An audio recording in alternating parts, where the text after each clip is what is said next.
Vamos entonces a leer a partir del verso 6, segunda Tesalonicenses capítulo 2, dice: y ahora vosotros sabéis lo que lo detiene, a fin de que a su debido tiempo se manifieste. Porque ya está en acción el misterio de la iniquidad, solo que hay quien al presente lo detiene hasta que él a su vez se ha quitado de en medio. Y entonces se manifestará aquel inicuo a quien el Señor matará con el espíritu de su boca y destruirá con el resplandor de su venida. Inicuo cuyo advenimiento es por obra de Satanás, con gran poder y señales y prodigios mentirosos, y con todo engaño de iniquidad para los que se pierden por cuanto no recibieron el amor de la verdad para ser salvos. Por esto Dios les envía un poder engañoso para que crean la mentira, a fin de que sean condenados todos los que no creyeron a la verdad, sino que se complacieron en la injusticia. Padre amado que estás en los cielos, en este momento nuevamente venimos ante tu santa y divina presencia, primeramente para alabarte y para glorificarte, porque solo tú eres digno de toda alabanza, de toda gloria y de todo honor. Y para rogarte que tu Santo Espíritu sea que tome el control de todo cuanto vamos a decir, ilumine nuestras mentes y nuestros corazones, y que podamos oír tu palabra con fe para que nos sea de provecho. Dirige todo, Padre, y todas estas cosas te las pedimos en el nombre de tu Hijo amado, nuestro Señor y Salvador Jesucristo. Amén. Bien, la revelación del anticristo. Dice el versículo 6, y ahora vosotros sabéis lo que lo detiene, a fin de que a su debido tiempo se manifieste. Esa sección que va desde el versículo 6 al versículo 12, el apóstol todavía aquí está escribiendo para refutar la idea de que el día del Señor estaba presente. Sin embargo, el objetivo fundamental nuevamente era proteger la verdad de la parucía, de nuestra reunión con Él, que habla en el versículo 1. Es decir, lo que eso significa para la iglesia como la esperanza bienaventurada. No hay nada para la iglesia de mayor valor en la actualidad que la venida del Señor. Pero es algo como que uno oye que se predica poco, ¿eh? Y vamos a hablar de la venida del Señor, vienen tres hermanos. Pero si esa es la esperanza bienaventurada. Ya el apóstol había hecho un llamamiento a los tesalonicenses para que no se alarmaran, no se inquietaran fácilmente por las falsas afirmaciones de que ellos estaban ya en el día del Señor. Entonces hay que diferenciar claramente el día de Cristo, la venida del Señor, el rapto, del día del Señor, que es un día de juicio. Tener eso bien claro. Su apelación, la apelación del apóstol, se basó primero en dos hechos. Uno, ese día no puede estar presente sin la gran revelación futura que debe venir primero, antes del segundo ingrediente, que es la revelación de uno llamado el hombre de pecado, el inicuo, el anticristo. Entonces tenía que venir primero, antes del día del Señor, el día del juicio. Había dos grandes acontecimientos, o habrán dos grandes acontecimientos, que es esa rebelión, esa apostasía grande que tiene que precederlo, y luego de ella la revelación de uno llamado el hombre de pecado, el inicuo.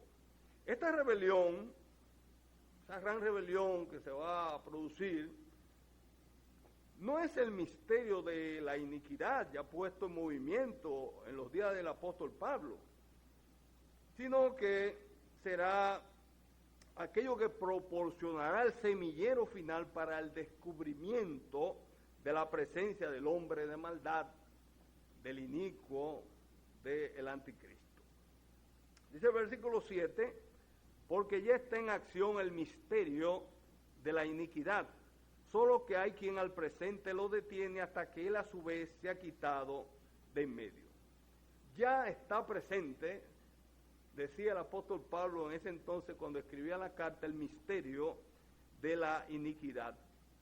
Y con estas palabras pues, se refiere, por ejemplo, a lo que él habla en 2 de Timoteo. Vamos a ver 2 de Timoteo capítulo 3.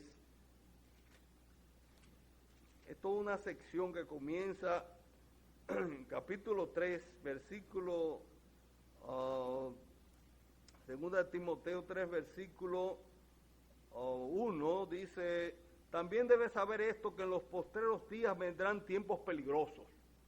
Ya Timoteo debía saber eso, que en los postreros días vendrían tiempos peligrosos. Los postreros días se está refiriendo con esa expresión a estos tiempos. O sea, después de la venida del Señor, después de que Él se fue, ese espacio, ese periodo se conoce como los postreros días. Él era el Mesías, o Él es el Mesías, pero sabemos que no fue rechazado por su pueblo. Luego Él fue llevado a la cruz, fue muerto allí en la cruz, sepultado, resucitó y ascendió. Ahí, a partir de ahí comienza ese periodo llamado los postreros días.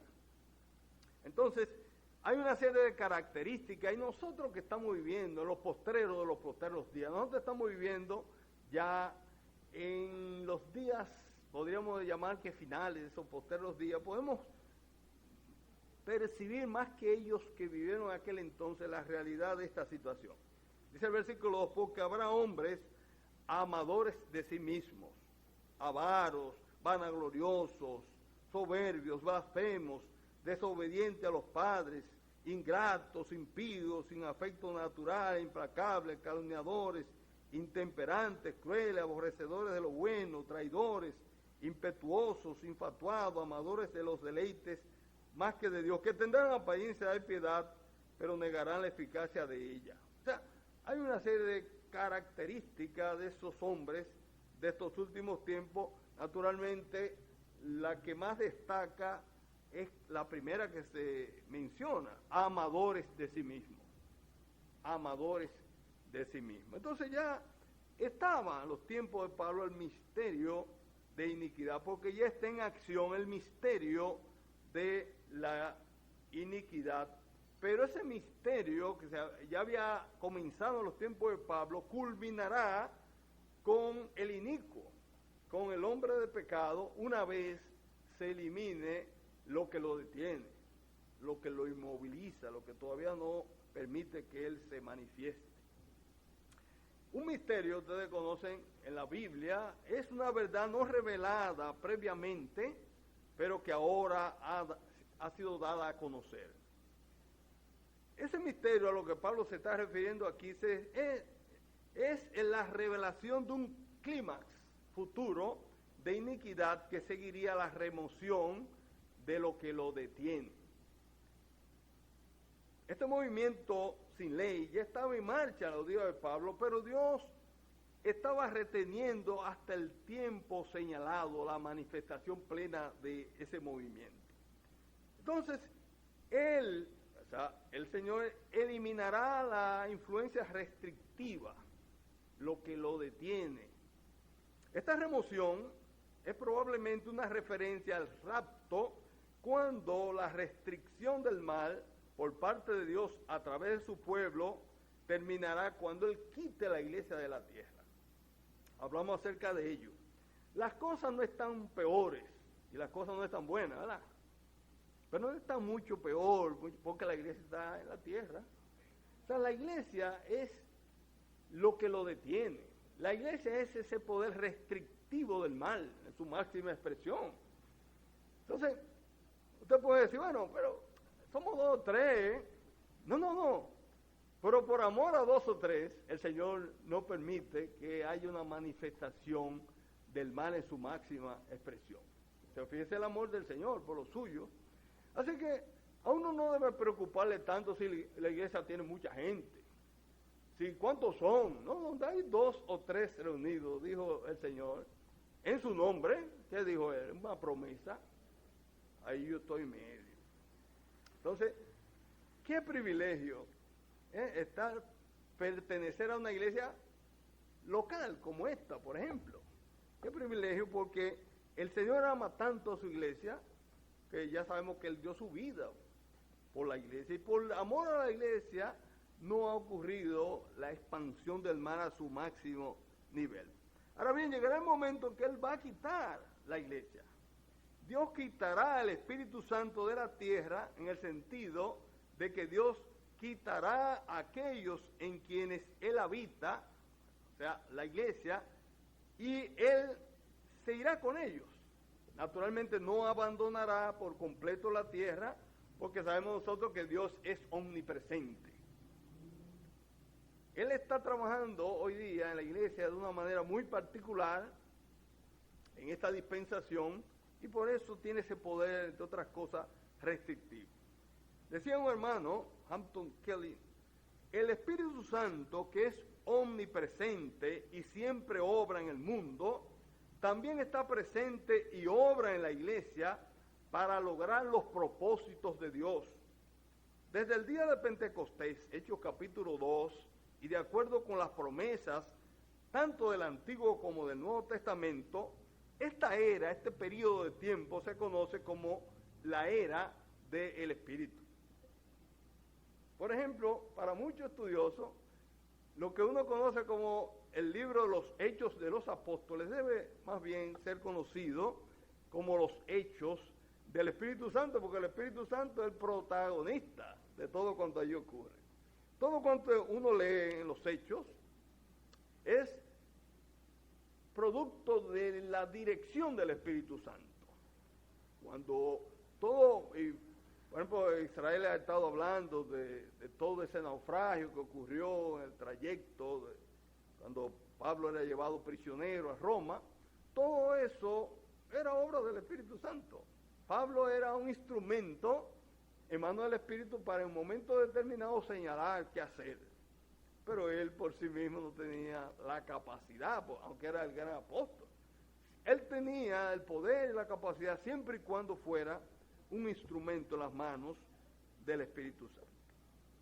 Por lo tanto, este es un tiempo caracterizado por el hecho de la morada del Espíritu Santo en el cuerpo de Cristo, que es la iglesia. Antes no pasaba eso. O sea, en el Antiguo Testamento, en la dispensación de la ley, el Espíritu no moraba permanentemente como ocurre en este periodo conocido como la iglesia.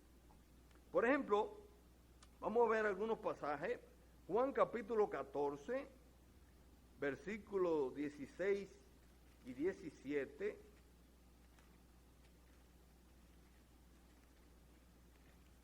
Juan 14, 16 dice, y yo rogaré, está hablando el Señor, y yo rogaré al Padre y os dará otro consolador, para que esté con vosotros para siempre, el Espíritu de verdad, al cual el mundo no puede recibir, porque no le ve ni le conoce, pero vosotros le conocéis, porque mora en vosotros y estará en vosotros. Se ha puesto a leer con detenimiento esos versículos. Fíjense lo que dice. Yo rogaré al Padre, está hablando el Señor, como mediador. Eso se llama una actividad mediadora. Es uno que dice, no, déjamelo a mí, yo voy a hablar con él. Entonces, el Señor está hablando al Padre como un intercesor de nosotros. Tenemos esa función, Él tiene esa función de interceder a nuestro favor. Entonces, yo rogaré al Padre y os dará otro consolador. La expresión otro habla de otro con la misma característica que Él. Ya Él no iba a estar. Cuando Él habló a los discípulos de que ya Él no iba a estar, los discípulos se entristecieron, porque lo iba a dejar solo. Entonces, ¿cómo sabemos qué hacer? Entonces dijo, no, yo no dejaré solo. Enviaré otro consolador que tiene las mismas características y los mismos atributos que Él, para que esté con vosotros. ¿Cuándo? A veces. Para siempre. O sea, Él no nos deja. El Espíritu Santo nunca deja a uno solo. Por lo tanto, el creyente nunca está solo. Hay en eso mucha confusión. Hay grupos que deben que... Señor, ven, manda tu Espíritu. No, ¿para cómo lo va a mandar si el Espíritu no se ha ido? El Espíritu, una vez sella al creyente, al que reciba a Jesucristo, y el sello habla de posesión, Él está todo el tiempo ahí. Ahora bien, lo que puede estar entristecido, contristado en el creyente, porque un pecado no confesado contrista al espíritu. Pero el espíritu no se va, Él está permanentemente ahí. Y dice, el espíritu de verdad. Esa palabra importante. Son de las cosas que a usted le gusta subrayar su Biblia, pásele una rayita ahí. Porque precisamente hemos estado hablando, y Ernesto ha durado mucho tiempo, para que nadie diga que no le han hablado acerca de eso, de la función de la iglesia, ¿verdad? Dice que la iglesia es columna y baluarte de la verdad. En este tiempo donde uno no sabe qué es lo que... Oye, hay una confusión, que uno no sabe ya qué es lo que es verdad y qué es lo que es mentira. Ahí tenemos una guerra entre Rusia y Ucrania, y ya uno ni sabe si le están diciendo las cosas como son o no. Hay gente que dice, ya yo no lo oigo, porque es que estamos viviendo lo que se llama el tiempo de la posverdad. Te ponen una noticia y cuando ven esto no era verdad. La verdad está en crisis, pero la iglesia no. La iglesia es columna y baluarte de la verdad. El espíritu de verdad al cual el mundo no puede recibir, porque no le ve ni le conoce. Ahora bien, pero, ahí tenemos un pero interesante, pero vosotros le conocéis. Y la palabra conocer en la Biblia es importante, interesante, porque habla de que hay un contacto, hay una comunión entre uno y otro. Lo conoce, ustedes lo conocen. Entonces lo conocen. Porque mora, o sea, está, cuando uno mora, dice que hay, es que yo vivo. Mora con vosotros y estará en vosotros. Está hablando ya en el futuro. Qué interesante esto. Entonces, podríamos ver también Efesios capítulo 1, versículo 13. Efesios capítulo 1, versículo 13 dice, y en él también vosotros, habiendo oído la palabra de verdad, el evangelio de vuestra salvación, y habiendo creído en él, fuisteis sellados con el Espíritu Santo de la promesa. Ahí tenemos el sello del Espíritu Santo de la promesa. El capítulo 4, versículo 30 también nos dice, y no contristéis al Espíritu Santo de Dios, con el cual fuisteis sellados para el día de la redención. Así que obviamente gran parte del ministerio de restricción del Espíritu ahora está siendo realizado por la obra del Espíritu en el cuerpo de Cristo, la iglesia, en forma mucho más allá de nuestra imaginación. Uno que pertenece a la iglesia no se imagina siquiera cuánto hace el Espíritu con la iglesia para evitar que el mal adquiera niveles verdaderamente asombrosos. Versículo 8. Y entonces se manifestará aquel inicuo a quien el Señor matará con el espíritu de su boca y destruirá con el resplandor de su venida. Y entonces se manifestará aquel inicuo. La palabra manifestará deriva del griego apocalipsis. Se utiliza también en el versículo 3 del capítulo 2, donde dice, nadie os engañe de ninguna manera, porque no vendrá sin que antes venga la apostasía. Vendrá, esta es la palabra igual, apocalipsis. Y el versículo 6 también dice, y ahora vosotros sabéis lo que lo detiene, a fin de que a su debido tiempo se manifieste. La palabra ahí manifieste es la palabra apocalipsesai, de apocalipsis, manifestar. Pablo usa el mismo lenguaje de la aparición del hombre de pecado que usa para la aparición de Cristo. En los versículos 1 del 2 dice, pero con respecto a la venida de nuestro Señor Jesucristo y nuestra reunión con Él, la venida aquí, la palabra parusía.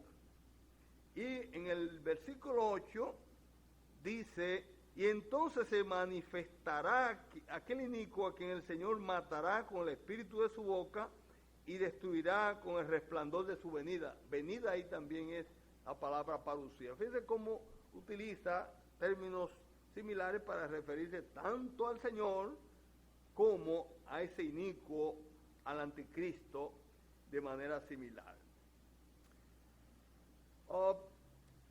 En el versículo 7 dice, porque ya está en acción el misterio de la iniquidad, solo que hay quien al presente lo detiene hasta que él a su vez sea quitado de en medio.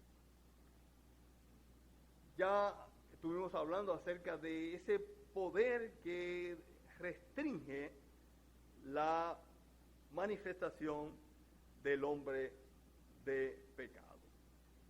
Con respecto a esos términos parecidos, tanto para referirse al Señor como al anticristo, hablando de la venida de uno y otro y utilizando la palabra parucía, como a la manifestación de uno y otro y utilizando la palabra apocalipsis, dice el célebre predicador John Stott lo siguiente: la venida del anticristo, decía él, es una parodia deliberada y sin escrúpulos de la segunda venida de Cristo. Recordemos que Satanás siempre ha querido imitar al Señor. Satanás no aspiró a ser mayor que Dios. Él no es loco. No. Y Satanás tiene de todo, pero loco no es. Él quiso ser igual a Dios, porque sabe que más mayor que Dios nadie es. Entonces, en lo adelante, él ha querido imitar a Dios y vamos a ver cómo su interés es parecerse a Cristo. Con el adverbio temporal entonces, que vemos acá, dice el versículo 8, y entonces, ese adverbio temporal entonces, muestra que el inicuo no se dará a conocer hasta que lo detiene sea quitado o ya no resida en medio como una fuerza restrictiva en la iglesia. Por eso es insensato comenzar a decir, y eso se practica mucho, Putin es el anticristo. ¿Ellos quién? No es el anticristo. Nosotros no sabemos quién va a ser el anticristo, qué personaje, porque el anticristo se va a manifestar luego que la iglesia sea quitada. Entonces, no sabemos. Eso es especular, eso es comenzar a una profecía caprichosa. El anticristo. Entonces, por eso tantas personas, tantos hermanos incluso serios, han fallado por querer señalar personas o señalar fechas. No sabemos, no podemos saber, porque mientras esté la iglesia, que es lo que lo detiene, no podrá él manifestar. Por eso dice entonces. Hacia el versículo 8, podemos decir, funciona como una especie de transición a la siguiente sección, a los versículos del 9 al 12. Estos versículos se enfocan en el surgimiento del inicuo, del anticristo, y también en el día del Señor como producto de la obra, de la actividad de engaño de Satanás en el mundo. Pero antes de que el apóstol pase a este tema, llama nuestra atención a la destrucción segura de este, que es producto de la obra de Satanás. Aunque ese anticristo será espantoso hasta lo increíble, el surgimiento y la actividad de él, del ilegal, como también se le conoce, y su sistema gubernamental y religioso, será de corta duración. Recordemos que el Señor dijo en el sermón cuando hablaba acerca del sermón de los olivos, dice que por causa de los escogidos será cortado esos días, porque serán días muy difíciles esos que vienen. Así que mucho cuidado. Entonces la naturaleza temporal y el fin seguro del gobierno del anticristo y la vida misma de él se manifiestan en dos declaraciones del apóstol que hace aquí, enfatizando los medios que el Señor empleará. Dice, a quien el Señor destruirá con el aliento de su boca. Oiga bien, ese es un hombre muy poderoso, como no ha habido otro humano similar a él. Sin embargo, el Señor lo destruirá con el aliento de su boca y además dice que será borrado por la manifestación de su venida. Si bien tales detalles no se mencionan en este pasaje, el versículo 8 abarca el reinado de 7 años del anticristo desde el momento que hace el pacto con Israel, después del rapto, hasta su destrucción por el Cristo verdadero, a su regreso glorioso al final de la tribulación. Vamos a ver a Daniel capítulo 9, versículo 26. Daniel capítulo 9. Un pasaje muy interesante, una profecía sumamente interesante. Capítulo 9, versículo 26, dice, y después de las 62 semanas se quitará la vida al Mesías, mas no por sí. Y el pueblo de un príncipe que ha de venir destruirá la ciudad y el santuario, y su fin será con inundación, y hasta el fin de la guerra durarán las devastaciones. Y por otra semana confirmará el pacto con muchos, a la mitad de la semana hará cesar el sacrificio y la ofrenda, después con la muchedumbre de las abominaciones vendrá el desolador hasta que venga la consumación, y lo que está determinado se derrame sobre el desolador. Bien, en términos así resumidos, por razones evidentemente de tiempo, para que tengan la idea, versículo 26, y después de las 62 semanas, cuando uno suma esas 62 semanas con la anterior, está hablando de 69 semanas, se quitará la vida al Mesías. Fíjense, esta profecía de Daniel fue escrita muchos cientos de años antes de que el Señor fuese llevado a la cruz, pero ya estaba aquí profetizado que iba a ser así, con todo y fecha. Esas son las famosas 70 semanas de Daniel, 70 semanas de años. Entonces, son en total, ¿cuánto? 69 semanas que están ya predichas para que ocurra lo que está aquí determinado, que se quitará la vida al Mesías. Ya él le había dicho que el Mesías iba a morir, y no por sí, o sea, no lo iban a matar. Y el pueblo de un príncipe que ha de venir destruirá la ciudad y el santuario. Se está refiriendo a la ciudad de Jerusalén y el santuario que ocurrió en el año 70 de nuestra era. Y dice, y su fin será con inundación, hasta el fin de la guerra durarán las devastaciones. Y por una semana confirmará el pacto. Se han cumplido 69 semanas, pero falta una semana de años. Faltan 7 años. Y esas 7 años, esa semana que falta todavía, es la semana en la cual se manifestará el anticristo, el inicuo, el hombre de pecado. Y por otra semana confirmará el pacto. Eso todavía es futuro para nosotros. No ha ocurrido. Todo lo anterior pasó. Las 69 semanas se han cumplido. Pero esta semana todavía no se ha cumplido. Por otra semana confirmará el pacto con muchos. A la mitad de la semana hará cesar el sacrificio y la ofrenda. Entonces esa semana de 7 años, o sea, son semanas de años, son 7 años, a la mitad de ella va a ocurrir algo. La mitad de 7, ¿cuánto es? 3 años y medio. Entonces, hará un pacto el anticristo con el pueblo de Israel al inicio de esa semana. Pero ese pacto él lo romperá a la mitad y hará cesar el sacrificio, dice, la ofrenda. Después de la muchedumbre de las abominaciones vendrá el desolador hasta que venga la consumación. Perdón, creo que brinqué algo. Sí, vendrá el desolador hasta que venga la consumación y lo que está determinado se derrame sobre el desolador. El desolador es el anticristo que va a ser destruido cuando el Señor venga en gloria. Así que es interesante conocer todo esto. Versículo 7 dice, porque ya está en acción el misterio de la iniquidad. Solo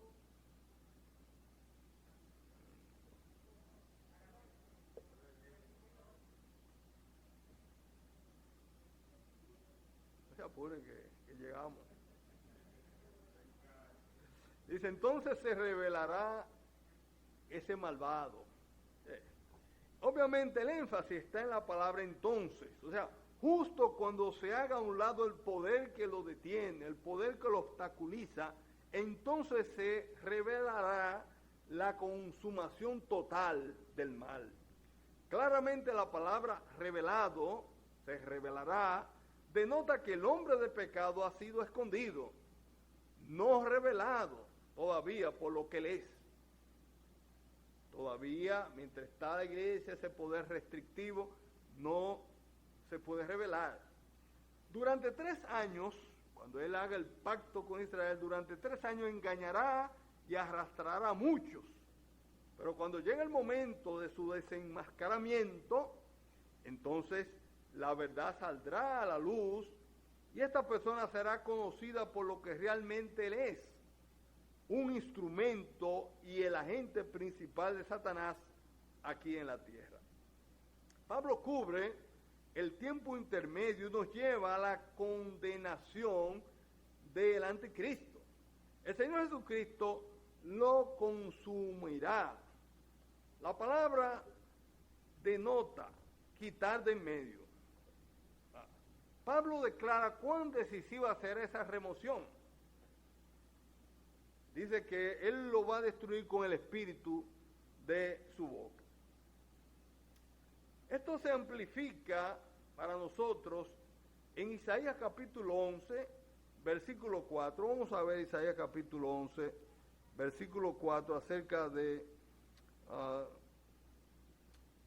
ese espíritu de su boca que se está refiriendo aquí. Isaías capítulo 11, versículo 4, dice, sino que juzgará con justicia a los pobres, y arguirá con equidad por los mansos de la tierra, y herirá la tierra con la vara de su boca, y con el espíritu de sus labios matará al impío. Con el espíritu de sus labios matará a el impío. En Apocalipsis capítulo 19, versículo 15, vamos a ver también el poder que tiene esa palabra del Señor, ese espíritu de su boca. Versículo 15 del capítulo 19 dice, de su boca sale una espada aguda para herir con ella las naciones. Y él las regirá con vara de hierro, y él pisa el lagar del vino del furor y de la ira del Dios Todopoderoso. Versículo 21. Y los demás fueron muertos con la espada que salía de su boca, del que montaba el caballo, y todas las aves se saciaron de la carne de ellos. Fíjense el poder tremendo que tiene el Señor, ese espíritu que sale de su boca, el aliento de la boca del Señor. Resplandor también puede ser traducida como brillo, es la palabra epifanía, y habla de que la sola presencia visible del Señor en gloria hará la destrucción completa de este personaje. Y habla mucho de esa su segunda venida, cuando Él venga a la tierra a reinar. Por eso hay que tener en clara la diferencia en lo que es su venida por la iglesia, el rapto, porque nosotros seremos arrebatados, dice el apóstol, y saldremos a su encuentro en las nubes. Ahora, cuando Él venga en su segunda venida para reinar, todo el mundo la verá.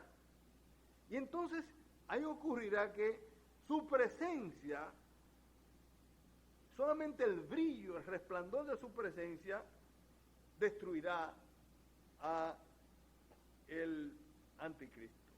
Y eso se refiere a la aparición premilenial, real y literal de Cristo para liberar a su pueblo Israel. Vamos a ver a Zacarías capítulo 12, versículo del 8 al 10. Zacarías capítulo 12, versículo 8, dice: en aquel día Jehová defenderá al morador de Jerusalén. Hay quienes dicen que ya el pueblo judío no está en la lista, ya el pueblo judío fue sustituido por la iglesia, pero es una profecía que no se ha cumplido. Dice: en aquel día Jehová defenderá al morador de Jerusalén, el que entre ellos fuere débil, en aquel tiempo será como David, y la casa de David como Dios, como el ángel de Jehová delante de ellos. Y en aquel día yo procuraré destruir a todas las naciones que vinieren contra Jerusalén, y derramaré sobre la casa de David y sobre los moradores de Jerusalén espíritu de gracia y de oración, y mirarán a mí, a quien traspasaron, y llorarán como se llora por hijo unigénito, afligiéndose por él como quien se aflige por el primogénito. Ahí tenemos una profecía grandiosa para el pueblo de Israel, no cumplida, que se va a cumplir en su momento cuando el Señor venga a reinar aquí en la tierra. Aquel inicuo. Oh, pero el reloj va más rápido hoy que antes, que todo está rápido. Bueno, voy a quedarme un poquito acá. Aquel inicuo, o sea, el anomos. Dijimos que anomos es una palabra compuesta de a. Cuando hay una palabra en griego a, significa que es, o sea, sin, equivale a sin. Entonces, a y nomos ley significa sin ley. El inicuo, el sin ley. El mismo Satanás le dará poder para promover el engaño generalizado, la anarquía y la rebelión contra Jesucristo. Como dice el apóstol Pablo, en el versículo 2, él se opone y se exalta a sí mismo sobre todo lo que se llama Dios o es objeto de culto, de modo que se sienta en el templo de Dios mostrándose como Dios. Esto no es más que la llamada abominación desoladora predicha por Daniel en el capítulo 9, versículo 27, pero que el Señor hizo cita acerca de ello en Mateo capítulo 24, versículo 15. Cuando veáis la abominación desoladora de que habló el profeta Daniel, lo que esté en los montes, ¿qué hay que hacer? Lo que esté en la ciudad, huyan a los montes. Eso no ha pasado todavía. Esa es una de las profecías aún no cumplidas.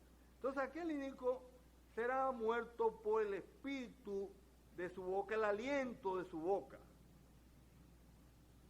Hay un himno conocido, muy conocido, de Martín Lutero, Castillo Fuerte es nuestro Dios.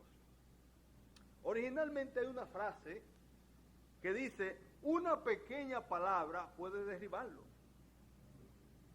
El diablo es poderoso, pero el Señor con una sola palabra ya destruye a Satanás. Por lo tanto, él dice que no debemos tener miedo porque el castillo fuerte es nuestro Dios.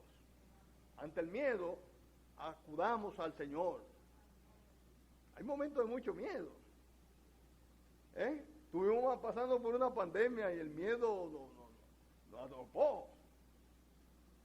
Pero el Señor, en medio de cualquier situación, por difícil que sea, Él es el castillo fuerte. Acudamos y estemos con Él. Piensa que solamente con el espíritu de su boca, Él va a matar a ese inicuo. El aliento de su boca es una referencia figurada a la palabra pronunciada por Cristo o a su aliento literal, y resalta con esa expresión la facilidad con la cual Él eliminará de la tierra al inicuo y su sistema inicuo sin Dios, y destruirá con el resplandor de su venida.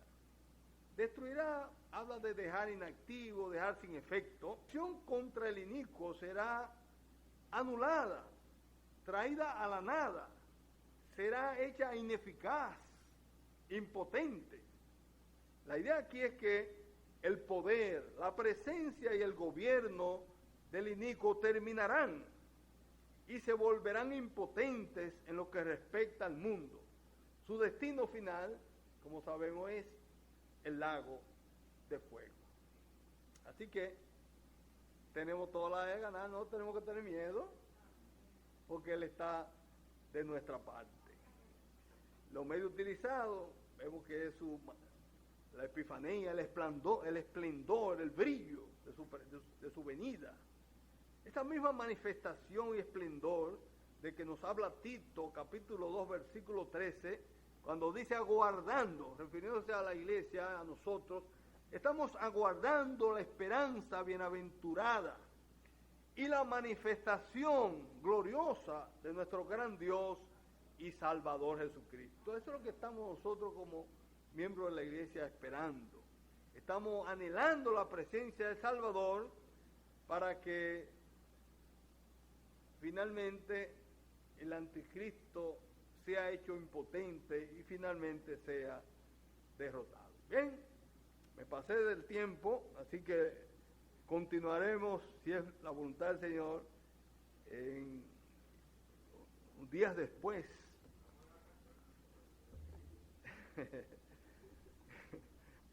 Entonces, le animo a que vengan en la semana aniversario y vamos a tratar creo con muchas de estas cosas vamos a tener tiempo para poder explayarnos un poquito más. Así que, hermano, vaya pensando en la venida del Señor y ser agradecido, porque hay cosas difíciles, pero todavía, como dijo el Señor, no se ha visto en la tierra ni se verá un tiempo más difícil que ese que se le espera a aquellos que se queden aquí cuando la iglesia se vaya, cuando el poder restrictivo de la iglesia ya no exista. Entonces hay que nosotros, miembros de la iglesia, estar agradecidos de eso, agradecidos del Señor, y animarnos para que nuestros familiares, amigos, vecinos no pasen por ahí, que ellos por lo menos sepan lo que eso entraña. Eso es terrible lo que viene. Tan terrible, como ustedes saben, que hay quienes en un momento dado desearán morirse y la muerte huirá de ellos. Usted se ha visto algo similar. Usted quiere morirse y la muerte no huirá de ellos. O sea, que usted va a andar con un dolor grandísimo si se tiró de alguna torre, una cosa, pero no se va a morir. Entonces, serán tiempos terribles los que vienen. Así que démosle gracias al Señor que la iglesia no va a pasar por la tribulación. Pero hay que estar contento. ¿Cómo que usted no es pentecostal, pero dígame? Y estar agradecido del Señor que estamos esperando su venida, que no se tarda. ¿Qué día tan glorioso será ese? Cuando Él, un momento maravilloso cuando veamos a nuestro Señor cara a cara, tal cual es. Bueno, termino de verdad. Y yo, de verdad que me siento muy contento de poder... ustedes saben una cosa, los predicadores somos los que más nos aprovechamos, porque uno está muerto de risa leyendo todas las cosas en su casa. Y ustedes, aquí hay que decir una poquita de las cosas que uno aprendió, porque no hay tiempo. Pero gracias al Señor, vamos a orar. Padre bueno que estás en los cielos, gracias por el privilegio que tú nos concedes de compartir tu palabra. Tu palabra que es viva, que es eficaz, que es más cortante que toda espada de dos filos, pero que también es dulce como la miel y como la miel que destila del panal. Gracias por ella, Padre, porque podemos alimentarnos y sentir, Padre, el efecto beneficioso de ella en nuestras vidas. Ahora, Padre, que no seamos oidores olvidadizos, sino que estemos en la disposición de lo que hemos aprendido, llevarlo a la práctica. Ayúdanos, Padre, a que seamos como el hombre sabio que oyó, pero puso en ejecución lo que había oído. Así, Padre bueno, sé con nosotros, mira esta iglesia, bendícenos y ayúdanos siempre a ser fieles. Hay muchas cosas que hacer. Los campos están blancos para la siega, pero hoy todavía hace falta obreros. Que nosotros digamos que cada uno haga lo que está llamado a hacer. Así, Padre, ponemos todas estas cosas en tus manos. Queremos pedirte también por el aniversario, desde ya, rogándote que tú tomes el control de todo cuanto vamos a hacer y que pueda ser un momento muy especial para esta congregación y que sea un empujón para que nos despierte a todos y que podamos iniciar un movimiento, Padre, de avivamiento espiritual en medio nuestro. Pedimos en todo tu dirección, tu guía, tu ayuda y te damos la gracia por todo en el nombre de tu Hijo amado, nuestro Señor y Salvador Jesucristo. Amén.